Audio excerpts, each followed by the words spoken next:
Boa tarde, bom dia, boa noite, galera. Nós somos o Cartografando. Eu me chamo Luciano, essa é a Ada, Júlia e Joelho, né?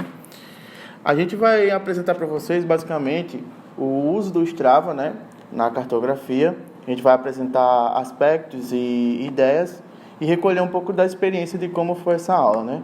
Nós saímos do IF aqui bem cedo, chegamos lá por volta de 1 hora, almoçamos, né? Subimos o Monte do Galo e depois de 2 horas, 2h30, a gente iniciou, que era o objetivo da aula, a trilha no Monte Chique-Chique? Muito chique-chique. Monte Chique-Chique, né? Trilha Trilha Chique-Chique. E a gente vai coletar aqui um pouco da experiência, né? Eu vou começar comigo, que foi uma experiência que eu vou levar pelo resto da vida. Assim, eu nunca tinha ido, né, no arquipélago, ver aquelas pinturas rupestres e tal, para mim foi magnífico, né, falando pessoalmente. Em sentido do uso do Strava, eu amei, né, eu usava outros aplicativos para fazer caminhada, corrida. Eu não tive contato com o Strava, achei ele bem fácil, bem prático e foi bem massa usar ele, né? Não vejo outro aplicativo que talvez seria melhor diante dos outros que eu usava. Acho que nenhum deles media a questão da altitude, né? Esse é o meu relato. Para mim, a trilha foi excepcional. Tanto o caminhar dela, né, que a gente com a natureza, contato com a natureza, as pinturas rupestres, que eu particularmente nunca tinha visto pessoalmente, foi encantador, magnífico. Tirando a chuva, foi ótimo. Para mim, a experiência do aplicativo e da trilha foi enriquecedora, né? A gente teve o contato direto de como funcionam as trilhas, o nível de dificuldade, né? A gente viu os erros e os acertos que tivemos nessa trilha, e daí a gente pode usar tanto o aplicativo como a trilha, como futuros docentes, né, para as nossas aulas didáticas, para os nossos alunos, e aprender um pouco mais, né, como funciona a cartografia e ver e alinhar, né, a prática com a teoria.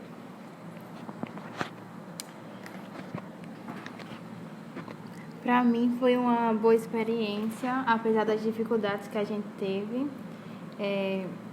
Também nunca tinha visto as pinturas rupestres pessoalmente, e o aplicativo também, que nos ajudou no percurso, e foi isso. Isso? Feito. A gente dividiu alguns tópicos, né, para a gente falar sobre a experiência e o uso do Strava, né, basicamente na disciplina de cartografia. E a gente vai começar com a Joelda, né, falando sobre um pouco do uso didático, né, do Strava na cartografia. O Strava é um aplicativo amplamente utilizado para registrar atividades físicas, como trilhas, ciclismo, corridas, e todo esse processo de mapeamento de atividade.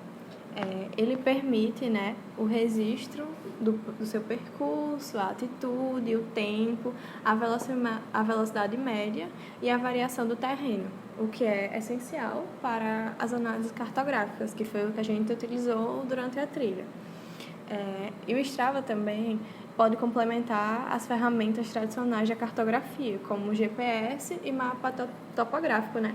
Porque a gente utiliza o aplicativo, aí ele já monta o seu próprio mapa. Coloca a altura, o tempo médio, a velocidade, todo completo para o uso durante a trilha.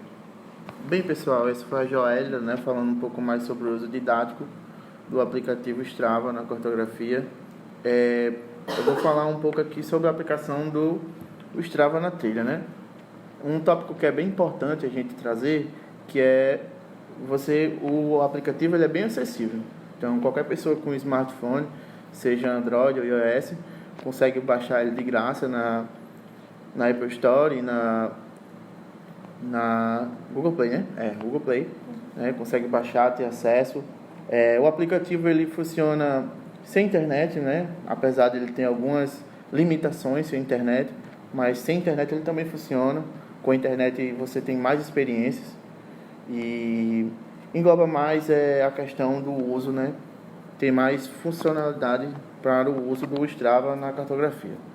Eu vou falar aqui sobre a aplicação do Strava na trilha, né? E tipo, também a gente observou que ele, mesmo mediante a chuva, ele não travou, ele não teve dificuldades, ele continuou funcionando perfeitamente. Show. É verdade, né? Em relação do Strava trilha, né, como a Joelida falou, ele não só funciona para trilha, mas como caminhada. Acho que até outros esportes eu vi como o ciclismo, né, e o vôlei, algumas atividades dá para medir o uso de calorias e tal. Em relação à ideia da trilha, né, você liga seu GPS, entra no aplicativo, né, como eu vou mostrar aí no vídeo. Você liga o aplicativo, bota qual atividade física você está fazendo, no caso a trilha, e se inicia, né? O aplicativo ele vai mapear todo o percurso que você fez, né? Quando você está com internet, ele consegue fazer um mapeamento melhor do sistema de GPS por foto, né, de satélite, né? Ele consegue fazer das duas formas. Sem o uso da internet, ele só vai dizer por onde você andou e não consegue ter aquele mapeamento por hora de qual foi o percurso. Ele só vai dizer qual foi o percurso que você fez na trilha.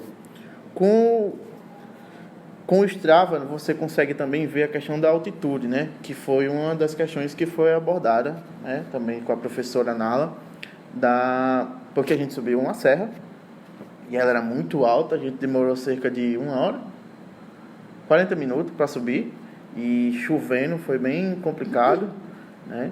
Mas o aplicativo, como a colega Júlia falou, não travou. Então, basicamente, essa é a aplicação do Strava na trilha. Você consegue mapear a velocidade, a altitude, a queima de calorias e também a questão da duração da atividade física, né? Agora eu vou passar para a colega Adla e ela vai falar um pouco sobre o Strava no uso da cartografia. Os benefícios do Strava para o ensino da cartografia visualização prática dos conceitos cartográficos. O aplicativo permite que os alunos vejam na prática a velocidade, a altitude, longitude dos diferentes equipamentos como GPS. O Strava é acessível e pode ser usado também no celular. Comparação de trajetos. Podemos sobrepor os percursos de diferentes grupos, identificando variações no projeto. Interação com outras ferramentas. Os dados do Strava podem ser exportados para programas como o Google Earth e outros, para análises mais detalhadas. É isso? Bem, gente, a gente viu com a nossa colega Águila, né, sobre o uso da Strava na cartografia. Nós sabemos que a realidade da escola, principalmente pública, não tem momentos, né, que tem aula de campo, mas você, professor, ou você, aluno que esteja ouvindo esse podcast, acho que qualquer atividade física que você for fazer e você usar o Strava, você vai estar desenvolvendo um pouco da sua cartografia, né? Do seu conhecimento cartográfico. Acho que todo mundo aqui concorda que o uso do conhecimento da cartografia ajuda você, né? Hoje, apesar de ter hoje, né, enfim, GPS, você ter um conhecimento básico de cartografia ajuda também no seu desenvolvimento pessoal, né? E no dia a dia também. E no dia a dia. Então, a gente, como futuro professor, a gente, com certeza, o Strava e outros aplicativos de mapeamento ajudará o aluno a conhecer mais e estar dentro da cartografia, né? Você não aprender por aprender, mas estar presente no processo. A nossa colega Júlia, ela vai falar um pouco sobre as dicas, né, para professores e estudantes no uso do Strava. A dica que nós damos para os professores e alunos que queiram utilizar o Strava na trilha é que verifique se todos mantêm o aplicativo instalado e que eles também saibam mexer. configurar o Strava para registrar corretamente os dados de GPS e tirar prints para depois comparar com os mapas topográficos registrados. Bem, né, a Júlia ela falou, né, sobre as dicas para o uso dos professores e estudantes, né, aspectos que tem que estar bem alinhados, né, para que seja uma boa aula e tenha um ótimo aprendizado, né. Gente, lá na trilha, né, a gente chegou lá perto onde estavam as pinturas rupestres, né, vai ter fotos e vídeos aí. E nós fizemos algumas perguntas, né, ao guia, que vai passar agora e vocês vão ter uma compreensão melhor do que são as pinturas rupestres, né. Teve perguntas tanto da gente quanto da turma e da professora também, que ajudou um aprendizado, né. No vídeo vocês vão ver aí bem direitinho. Vou tentar encurtar ao máximo para que todos consigam entender perguntas objetivas, né? Assim como, além das perguntas que nós fizemos ao guia, fizemos algumas perguntas também a alguns alunos, e de como foi a experiência, de como o que agregou no seu conhecimento. A gente vai postar tudo agora. Então a gente vai observar, tem pintura humana aqui, todos com o bracinho levantado, tem uma sequência de emas na frente, tá vendo? E uma fileirinha de veados. São dois tipos de caça que tem abundância aqui. Então, aqui tem uma parte mostrando eles correndo atrás dos animais, estratégia de caça. Essa parte aqui já é a parte do abatimento. Se observar, tem um cara com um cocazinho na cabeça, indicando superioridade. Ele está jogando o animal no chão. E essa setinha aqui a gente chama tridistro. Toda questão de pintura que tem movimento ou tem alguma coisa de contexto de luta ou caça, essa setinha indica o movimento do contexto da cena. Então, o movimento seria o animal que está caindo aqui no chão. Aqui no canto tem um cara com um pauzinho na mão. Tá vendo que tem duas pinturas que se assemelham a cadeado com a chave? Na verdade, esse cadeado é essa mochilinha debaixo do braço dele. E a chavinha do cadeado é esse pauzinho que ele está segurando aqui, que era o que ia bater o animal, entendeu? Agora, observe, tem dois indivíduos aqui vindo para cá, né? E tem dois aqui vindo para cá. E tem uma pintura aqui que lembra muito uma mandala. Essa mandala, na verdade, depois se vocês quiserem vir olhar aqui, depois... Entrar? Não, vem para cá, para olhar. Tem um círculo de pinturas humanas em volta de um desenho geométrico. A gente não sabia o que era isso. Até um senhor chamado Sergílio, que estava tirando a areia no sítio que é aqui próximo ao castelo, para tampar uns buracos de barragem d'água. Porque tem uns passarinhos chamados fura-barreira, que eles fazem na parede dessas barragens. Se não tampar, quando chegar ao nível da chuva, a água da chuva ele sobe, entra naqueles ninhos lá e estoura a barreira. Ele tirando a areia, ele descobriu a fogueira que estava enterrada no sítio dele. Aí foi daí que a gente começou a pesquisar essas fogueiras. Entendeu? Então aqui é o contexto, eles estão correndo atrás do animal, aqui o abatimento e aqui a dança deles em volta da fogueira queimando a caça. Entendeu? Aqui a gente tem uma pintura fitomórfica, ou seja, uma pintura de planta. Tem várias pessoas subindo em cima dessa planta. Aqui tem pintura de embarcação, ó, tá vendo? Pintura de barca aqui, tem pintura de barca ali. E tem aqui no canto aqui, ó. Aqui, ó. Tá vendo? Então, a gente está falando de 11 mil anos. Então, o que dá a entender, a prova das pinturas rupestres que tem pintura de barco, é que esse aqui tem um grande lago aqui, ou um rio perene. Aí esse barco ele pode ter visto em outro canto, mas tem seixo rolado aqui embaixo, que não passa água hoje, que é decorrente da ação do fluxo da água, entendeu? Então, aqui tem um fluxo de água bem grande aqui embaixo, dessa serra para outra lá, deveria ser um rio. Entendeu? Sim. E ela era bem mais constante e mais larga, entendeu? E todo sítio com pintura da tradição nordeste tem pintura de barco. Todos. Tá lá do Gavião. E observe, aí ninguém percebeu que a gente subiu a serra, né? Ninguém percebeu, né? Então olha, todo sítio de pintura, ele tá da metade da serra para cima. Nunca tem para baixo, nunca tem na parte de baixo, nunca.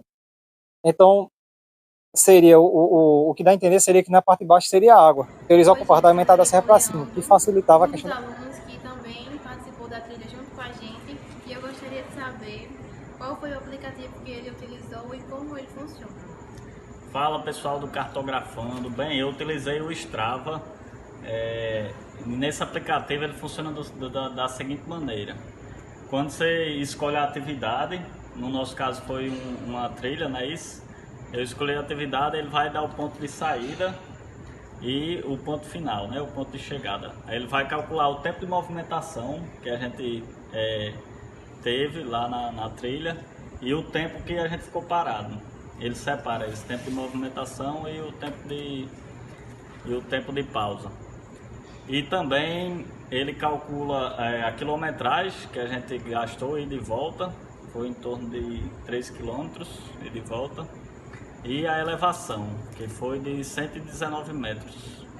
E ele vai também calculando alguns pontos de interesse.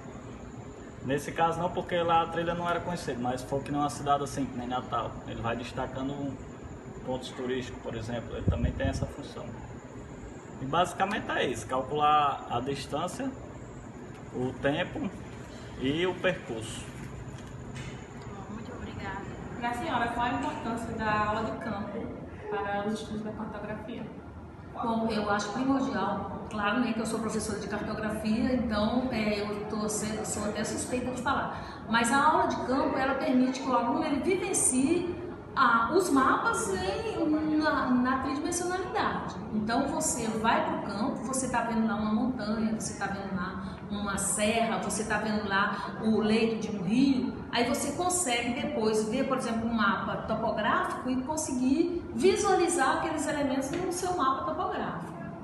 E o uso, por exemplo, de aplicativos, né, para fazer trilhas, eles permitem que você trabalhe em orientação, que você trabalhe em localização, que você consiga se orientar em relação a pontos, né, de referência, usando referenciais para você se localizar. Você consegue medir distâncias, tudo isso você consegue fazer exatamente em atividades de campo. É claro que em laboratório eu consigo fazer? Eu posso pegar um mapa topográfico e conseguir fazer isso. Mas certamente na aula de campo, para um professor de geografia, né, um futuro professor de geografia, é primordial que a gente vá para o campo e consiga fazer isso numa aula assim. Obrigada, professora. Todos vocês a assistirem um podcast e a testarem o Strava na aula de campo e em trilhas também. Isso. Agora, no nosso momento de interação, né, queremos saber se vocês já utilizaram o Strava para algum esporte, trilha, ou para que fim você usou, né, o Strava. Conte aí nos comentários e fortaleça aí o nosso podcast interagindo conosco. Gente, o podcast está chegando ao seu final, né? Eu queria só deixar claro que nós temos nossas redes sociais, vai estar tudo aqui na descrição.